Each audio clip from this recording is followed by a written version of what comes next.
And I am beyond thrilled to be welcoming you to DC's fabulous, wonderful, first-of-a-kind advanced technical center for all of our public school, high school students. And their performance, I think, was very appropriate because I am here today to welcome you to the epicenter of a revolution. The epicenter of a revolution in the way that we are thinking about and doing high school. Now, if you think about it, the world out there is changing so dramatically. The world of work, the society in which our young people are coming into, technology. I mean, there are ChatGPT robots at the door this very minute trying to tell us what to do. And we will be foolish if we think that our old way of doing high school, where every high school has to do everything for every student, is going to work. It is not. We have got to blur the artificial distinctions between high school, college, and career. And this morning, I am so thrilled to tell you that you are standing and sitting in the middle of that blur. And as you look around this building and these rooms, it is not a high school, although it may look and feel that way. It is not a college, although there are college professors here. It is not a job site, although employers have helped us to build this. It is all three at the same time.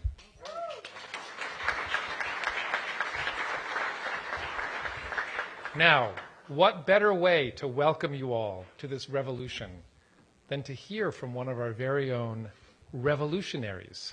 Genesis Gray, a second-year general nursing student at the Advanced Technical Center and a 10th grader at our very own Eastern High School, who's here with her mother, Velvet, will share some remarks. Genesis?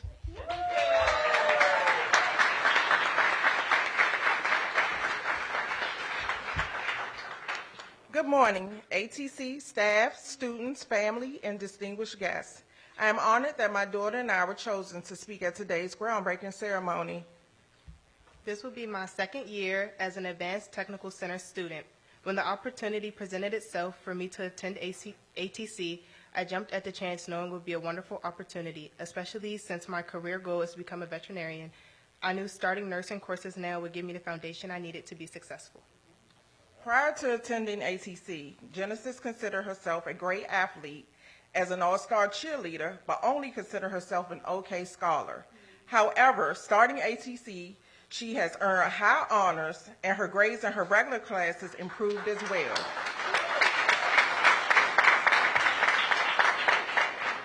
Genesis' attitude towards attending school and her study habits also improved. Attending the ATC and doing well in my courses has shown me I can do anything I set my mind to and do it well. I know now I am a great cheerleader and a growing scholar. When my husband and I decided that it was time to move Genesis to a high school closer to home, anyone who drives 295 north or south any time of the day knows it was most important that the high school offered the ATC program.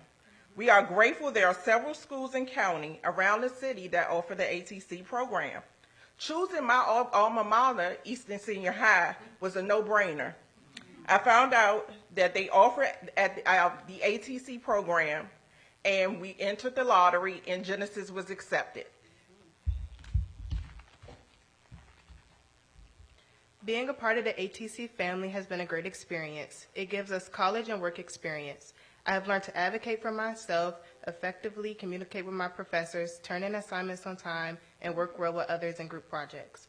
I had the pleasure of having Dr. Beshman's class, and one of the activities I enjoyed was Jeopardy! This activity helped us learn how to recall information we learned in class and think on our feet under stress. This is a skill we can use now in college and in the workforce. I also enjoyed having the opportunity to use an AI table to dissect a human cadaver. Having access to the AI table allowed us to explore all quadrants of the human body and learn about organs, the vascular system, and how they work together. Having this educational tool is a great asset as I continue my education in nursing.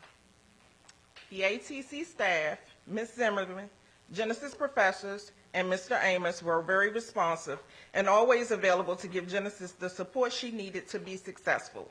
The transportation provided for students and Mr. Amos volunteering to transport students to the Trinity campus was a nice bonus. We are very happy to have been a part of the inaugural class and to now celebrate the groundbreaking of the new home of the ATC.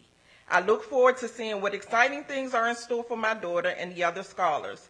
I genuinely believe this program will lay the foundation for these scholars to dream big and to produce some of the next greats in nursing and cybersecurity.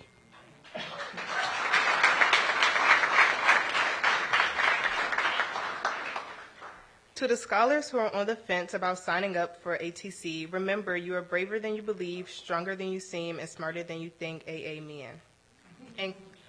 In closing, I would like to thank Mayor Bowser for the impact she has had on the ATC program, for funding and resources put into making this program a success.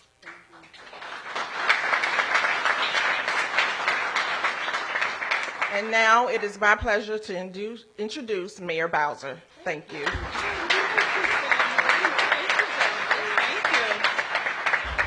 Well, let's give a big hand to Genesis and Velvet for that awesome introduction and testimony. I also want to thank the fantastic marching band of Eastern Senior High School. Give them another big round of applause. I want to recognize my public education team, our public education team, who's responsible for our smallest learners to our law school students. So let me start with recognizing our Deputy Mayor for Education, Paul Kine. Thank you, Deputy Mayor. The Superintendent for OSSE, the Office of the State Superintendent for Education, Christina Grant. Thank you, Dr. Grant. As well as the Chancellor of D.C. Public Schools, Louis Farabee. The Executive Director of our Public Charter School Board, Michelle Walker-Davis. Thank you, Michelle. And I would like to introduce to many the new president of the University of the District of Columbia, Maurice Eddington, who's back there. You should be up here, Mr. President. We've been joined by the Dean of Trinity University as well, Asita Ramamurthy. Thank you for being here, Dean. He should be part of the public education team. He probably thinks he is in August, and that's the Director of DGS, Delano Hunter.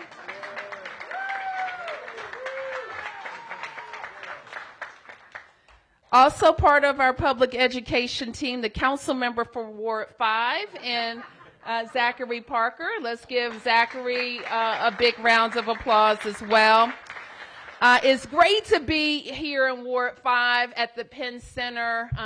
Washingtonians will know that this building has had a lot of lives. And this has got to be the best one in this Advanced Technical Center. As Deputy Mayor Kine was talking about it, I was thinking, I want to go back to high school and have some of these opportunities. Last year, I think we greeted a group at Trinity, and this year we're at the permanent home here in Ward 5 for the Advanced Technical Center.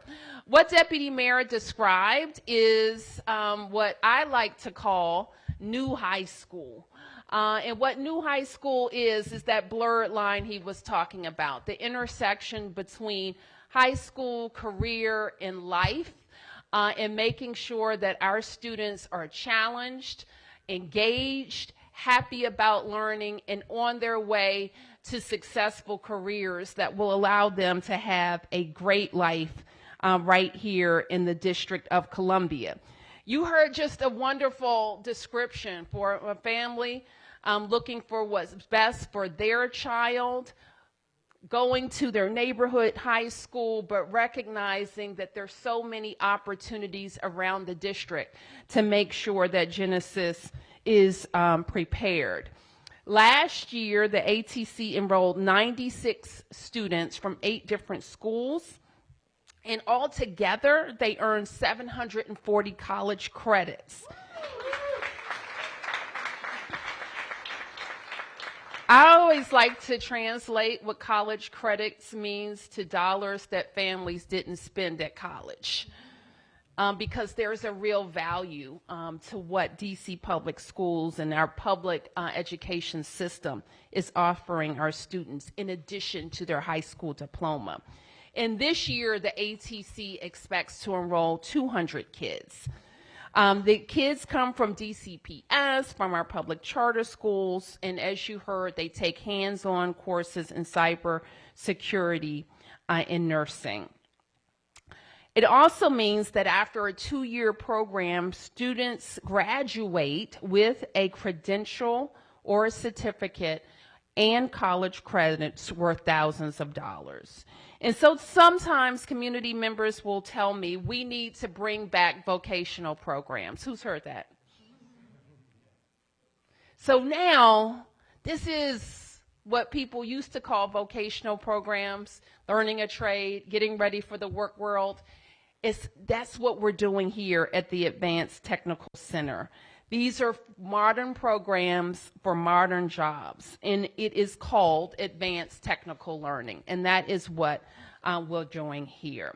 We've invested more than $30 million in the recovery of our students based on workplace learning opportunities. Many, many more dollars have been focused on opening our schools, providing tutoring. But work-based learning is an important part of how we will make sure our kids are all the way back and excelling and growing in their learning. We also have invested in amazing extracurricular opportunities for our high school students. We saw our Eastern High School marching band. They're amazing. And as we talk about advanced technical learning, we can never forget about the role that arts play in learning for our students. So let's hear it again for our fantastic musicians and dancers. So please, we have published a back-to-school guide. It is available on our website because the other thing I hear from families sometimes is, my kid doesn't have anything to do. There's no program for my student, and we need more. There's one of our guides.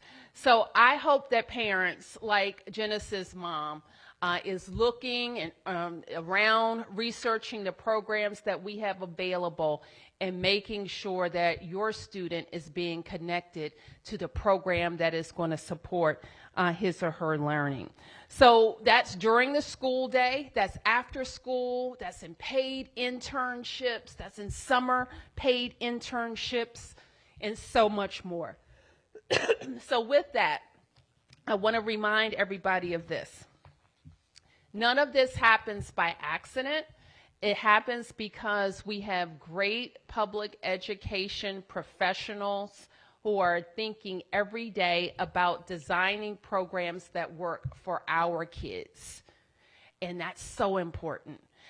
They are partnered with fantastic educators who are in the classroom, and they're also partnered with great families who are working every day to make sure that what happens in the classroom and in these great paid internships is supported at home. So we couldn't be more thrilled to be here today. And we want Genesis and Velvet to go on the road and tell everybody about how to connect to the program that works for them. And I'm going to ask now Superintendent Grant to say a little bit more about that work. We'll hear about this building. We'll take a few questions, and I think our marching band is going to have a little bit more for us to see. Thank you, Madam Mayor, and thank you to everyone who made it possible for us to be here today. I do want to once again acknowledge the mighty, powerful team of DGS and Director Hunter, Muhammad, every member of DGS. Just truly, truly thank you for getting us here today. As the mayor said, last year we launched on Trinity University's campus. Dean, I'm looking at you. We made a quick phone call and said, could we have 100 of high school students come to your campus every single day, and true to President McGuire's commitment to our children.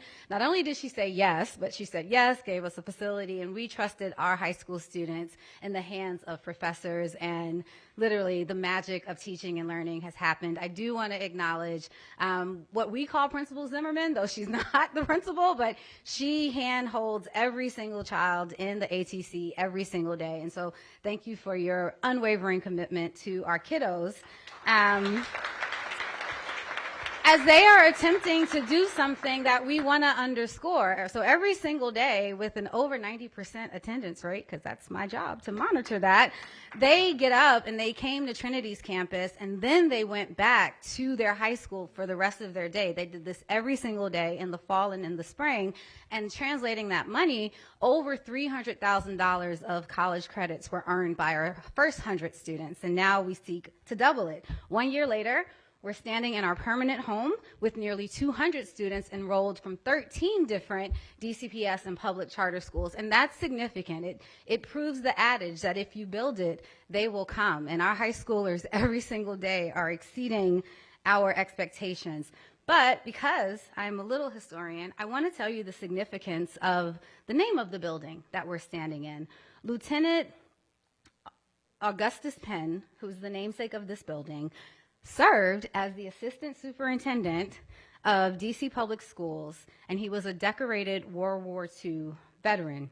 He was killed by the Ku Klux Klan 9 days after the passage of the Civil Rights Act of 1964. At the time of his death, he served as the director of adult and industrial education for DCPS.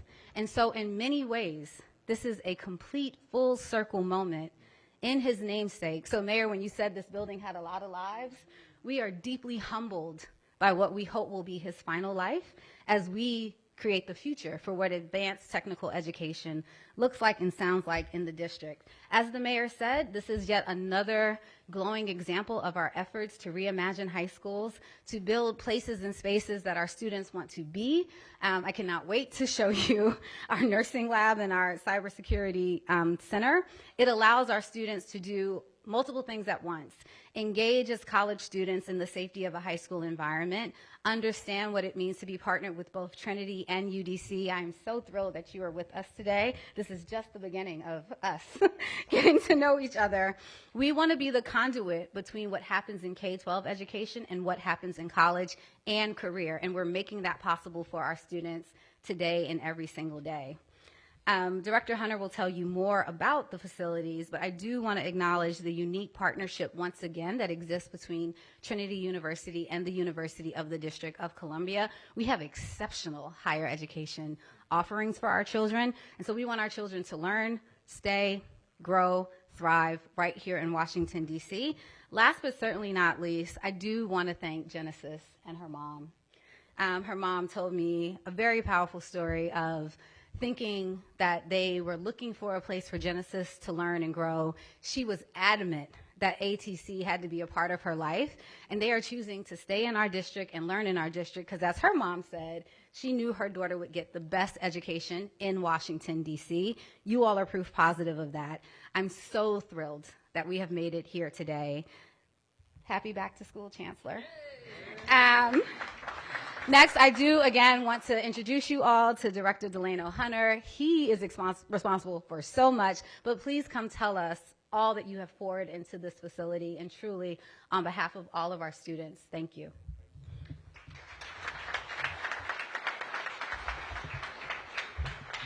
Good morning, everyone.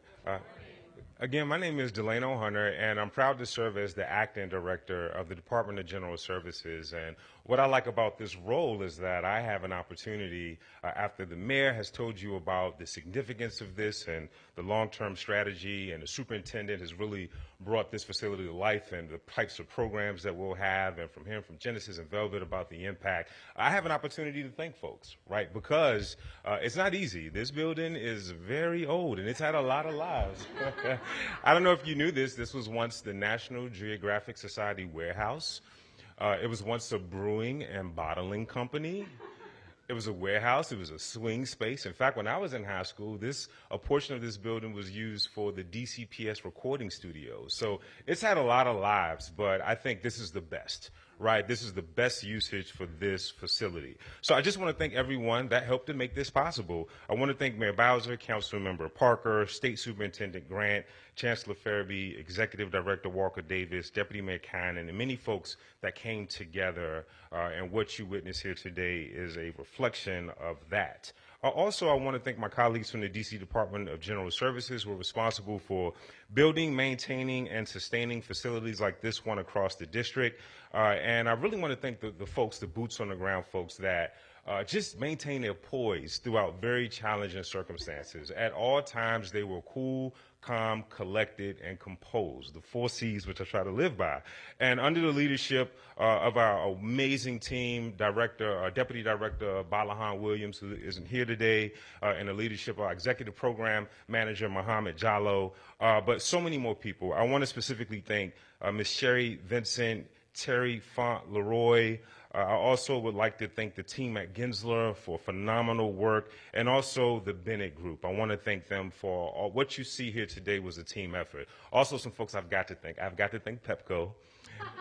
If you only knew, I've got to thank Director Hanlon and the team at the Department of Buildings, and I've got to thank the Office of the Assistant City Administrator and Monica Swentz in particular. So this 10.3 facility will include a new entry, an elevator, other critical improvements like HVAC, and also we have room to grow. This facility is only operating just a few floors. There are floors ahead of us, so we know it's going to be so popular, we'll be forced to expand in the coming years, hopefully.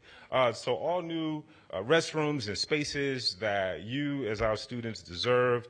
And although this is an older building, we're also building with sustainability in mind. So we want to continue to keep our pledge to reach net zero carbon emissions, and we're improving this building's efficiency. So even in historical buildings like this one, you can make upgrades to ensure that we are living with sustainability in mind.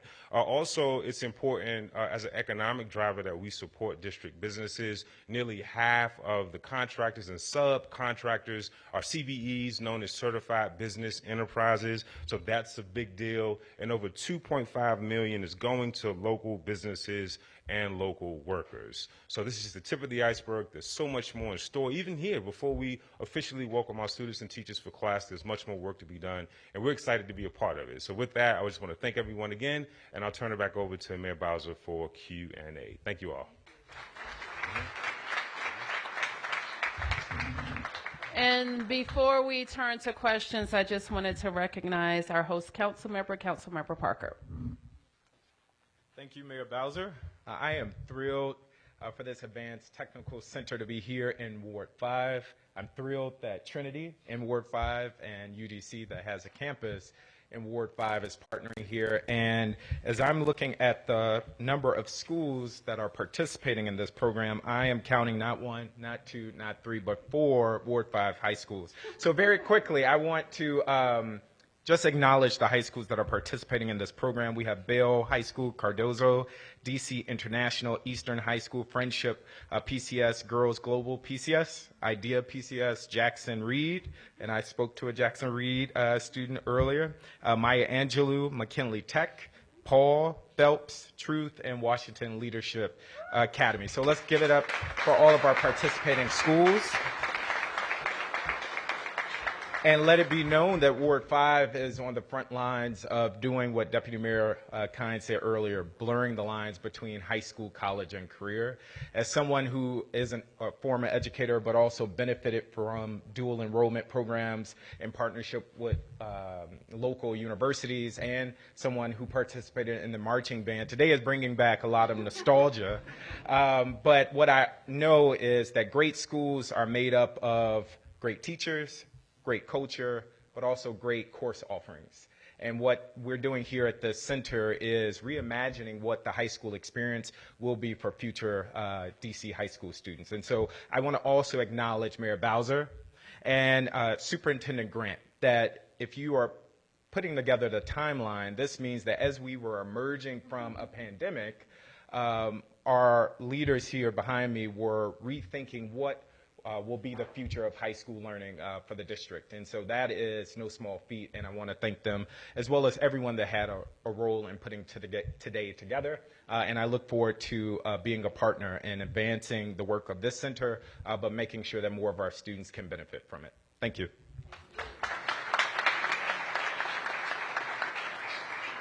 Okay, so with that, we will take a few questions, and there will be a closing performance and tour. Press questions first. Any press questions? How important is it to have this supplemental program to give kids that actual job training, and is this being planned to expand elsewhere? Yes. Why don't I turn to Chancellor Farabee to address your question? Yeah, thank you for that question. So what you heard from Genesis is the experience many of our high school students have. We are working to ensure that all of our high school students have access to dual enrollment or industry certifications while they're in high school. So many students can do that on their home campuses, but we also are expanding the number of opportunities students have to go elsewhere. And so this is one of the examples that students have to go elsewhere. We have dual enrollment opportunities where students earn their associate's degree, for example, at Trinity, Washington. They take their classes there, similar to students taking their classes here at the ATC. We just also entered into a new partnership with Anacostia High School and the University of District of Columbia. Students will take classes at that location as well. So it's something that we certainly want to continue to grow. We have plans, as I shared earlier, in the making, and we know for sure the example, again, for Genesis is not unique. We see that students feel more confident, more empowered, and they're ready for success when they graduate and they leave us. And as the mayor shared, they do that with no cost to the student or the family. Press questions? Yes, ma'am. I have on-topic and off-topic. Mayor. Okay. First, for the programs that are available here, which do you think are going to be highest demand? Why? And then for the students who are not in Northeast, what does transportation look like? And then maybe this is piggybacking off of the first question, but for the programs that are offered here, what does it look like on the city end in terms of those jobs that are available to the students going through these programs? Who wants to take that? Superintendent? Great question. Demand is high. You are looking to your left and right and seeing actual students who attend the ATC, some of which have started school, others are starting school next Tuesday. This program has gone from 8 high schools to now we'll be serving 13. I feel like by the end of the day, we may be adding a couple of more. But if you know anything about a high school student, they very much will tell their friend, hey, I'm doing this amazing thing and you should do it too. And so I do want to acknowledge the students who are in the room, who are actual students of the ATC. By design, this program was conceived in the middle of the pandemic as we thought about the ways to not just recover from the pandemic, but redesign and reimagine the high school experience. The courses of study were aligned directly to careers that are in demand right here in Washington, D.C. We were intentional about partnering with 2 universities that both offer credentials and accreditation so that our students can be work ready and college ready and career ready. And so this is truly just the beginning. We've doubled our enrollment in 1 year. We have a vision of serving over 500 students. And again, if you look to your left and your right, you'll see our high school students here to see where they're going to be learning and earning in a couple of short days. Oh, the transportation. So we transport our students to and from Trinity campus last year, and they'll be transported here and then transported to their high school after their first period every single day. And so that is a unique design to make sure that any child across Washington, D.C. who's in high school and wants to be a part of the ATC has an opportunity to do so. Yeah. Talking about the district dogs 911 transcripts that were released on Monday, Director McGaffin outlined several errors that were made, but she refused to say that there were mistakes made. What is your reaction to reading those transcripts, and were mistakes made? Will you say that OUC made mistakes? First of all, just to level set for everyone watching, we had a catastrophic storm. And we had a district business that was terribly impacted, and DC families that were terribly impacted because they lost members of their families. 10 dogs died in that incident. Many people were saved by our firefighters and first responders, so we are grateful for that. But even those human survivors are pretty traumatized by what happened there. My review, and I will say it's preliminary, and we will continue to examine all of the things that happened, is I think that providing more context for call takers and firefighters, or having more context about that place, the geography there, the roadway and the businesses, would have made for a better response. So I do see many opportunities for us to improve in making sure everybody who's taking thousands of calls every single day can match context. And let me say a little bit more about what I mean. We had a fast-moving storm.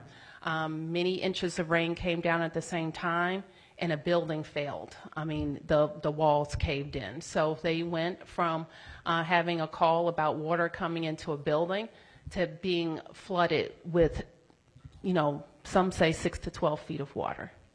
So this was a catastrophic incident that I think speaks to more opportunities for training and better tools for our teams. What we know is with how the climate is changing, we could see the need, and I hesitate to say this, but it's a fact, for more indoor rescue. That hasn't been our experience in the city. Indoor rescue. We've seen in other parts of the country where floods have taken lives, from flooding basements to other types of businesses, and we have to make sure that we have the tools both on our call center side and our firefighter side to have speedy and safe responses. Any other questions? Yes, ma'am. Mayor, I understand the indoor rescue portion of this is one part of it, but as you're aware, Dave Sattard and many news outlets in the city have been reporting on OUC issues for years, and we've been talking to the families of people who have died related to emergency calls where mistakes were made on the dispatch side or OUC side. My question to you is, what's it going to take for the city to admit that mistake was made and that serious public safety issues need to be addressed? I think I just responded to that question, and I told you that my assessment right now is preliminary. And it's important, though. I think knowledge of different places in the city make for better responses. And some of those, we can't always, we should never rely on one person's memory. The tools should support that. So what I'm saying is, if we know last year we had several feet of flooding in that location. We also know that we had firefighters on the scene immediately, self-dispatched because they saw it. We had call takers who were getting calls about a business that flooded last year. So that's context, and that's important. And those are all opportunities that we have to build on and grow on so that those responses are what we all expect. Second thing is we have to, and I'm going to be working with our Homeland Security, I actually think in the coming days, on all of our flooding protocols to make sure that our systems are practiced and ready to go. And the one that I described, indoor flooding situation, is one that I don't know that we have had that experience in the city, and we have to be prepared for. Yes. Families, one of the families impacted is an ANC commissioner who has a direct line of contact with your office. She is furious that none of the 10 families have been contacted yet, and that there was public response from you, Mayor, saying that you were planning on talking to the business owner. Have you spoken with any of the families yet? Do you plan to do so? My office has been in contact with them, the business owner, and we have endeavored to make sure they have everything that they need. Yes. Any response to the concerns that the community members are bringing to light now that the council and the mayor's office pushed for redevelopment in that area on public funding? I think it was $24 million in public funding, tax procurement incentives. When that was a known flooding area going back to DC water statement since the late 1800s. If you're talking about the redevelopment along Rhode Island Avenue and Bryant Street, we're very, yes, we stand behind that redevelopment. In terms of, and I think you've already had an opportunity to ask the DOB questions about permits and siting of that building that were according to the code.